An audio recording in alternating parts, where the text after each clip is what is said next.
Linear algebra का बहुत important concept vector space क्या होता है, वेक्टर स्पेस की डेफिनेशन के बारे में समझेंगे। वेक्टर स्पेस को बनाने के लिए बच्चों अकेले बन नहीं सकता है, कोई भी एक अगर नॉन एम्प्टी सेट है वेक्टर वी नाम का और उसे हम वेक्टर स्पेस कहना चाहते हैं तो उसे फील्ड की जरूरत पड़ती है। इसलिए जब भी हम किसी सेट को अगर वेक्टर स्पेस बनाना चाहे तो उसके पास 10 प्रॉपर्टी होनी चाहिए। एक तो खुद की 5 प्रॉपर्टी होनी चाहिए जो कि ग्रुप थ्योरी के माध्यम से आप लोगों ने सीखी हुई होती है कि ग्रुप में हम लोग एसोसिएटिव, इनवर्स, आइडेंटिटी और क्लोजर प्रॉपर्टी ये सारी चीजें प्रॉपर्टीज देखते हैं। तो वही प्रॉपर्टी यहाँ पे आनी चाहिए, यू और वी क्लोजर प्रॉपर्टी। अगर यू और वी इस सेट में है तो इसका एडिशन भी आनी चाहिए।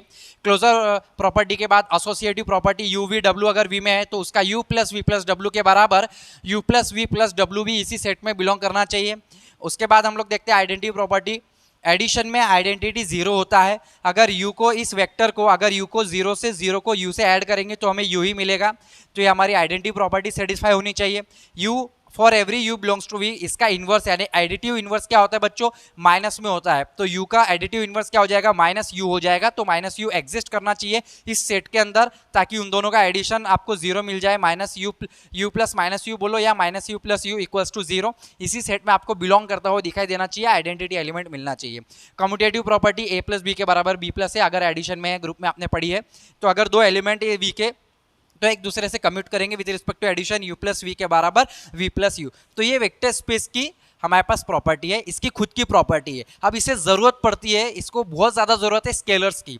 तो वेक्टर स्केलर के बिना अधूरा है। तो स्केलर्स कहाँ से मिलते हैं, फील्ड से मिलते हैं। इसलिए हम लोग vector space V over the F field, इसलिए इसे हम लोग कहते हैं कि इसकी खुद की तो 5 प्रॉपर्टी है। अब इसे स्केलर कॉन्स्टेंट की जरूरत है। कॉन्स्टेंट कहाँ से मिलेंगी, फील्ड। अगर आप group theory, ring theory, field theory के बारे में जानते हैं तो आपको फील्ड के बारे में पता होगा कि फील्ड यानी क्या होता है। फील्ड वो कंसेप्ट है जहां से हम स्केलर उठा के लेकर आते हैं और वेक्टर स्पेस को पूरा कर देते हैं। तो अल्फा यू ये हमारे पास क्लोज्ड अंडर द मल्टीप्लिकेशन होना चाहिए। ये तो एडिशन के साथ हो गई प्रॉपर्टी, मल्टीप्लिकेशन के साथ अल्फा जो कि कांस्टेंट यानी स्केलर है इंटू यू वेक्टर है। तो अल्फा स्केलर इंटू वेक्टर, आपका वेक्टर इसी वी में आना चाहिए।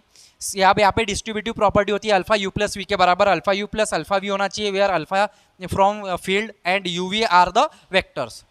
उसके बाद आप देखेंगे alpha plus beta into U is equals to alpha U plus beta U होता है। अल्फा बीटा स्केलर है, आपके फील्ड से लेंगे और यू आपका जो है वेक्टर है। अल्फा बीटा यू के बराबर अल्फा बीटा इंटू यू हो जाएगा। लास्ट में 1 इंटू यू के बराबर यू जो आपका वेक्टर है, जो कि इस सेट का हिस्सा है, वो आपको मिलना चाहिए। तो ये टोटल 10 प्रॉपर्टी है। इन 10 प्रॉपर्टी का उपयोग करके आप बता सकते हैं कि कोई सेट आपको गिवन दिया है, उसे आप चेक करके बता सकते हैं कि यह वेक्टर स्पेस है या नहीं।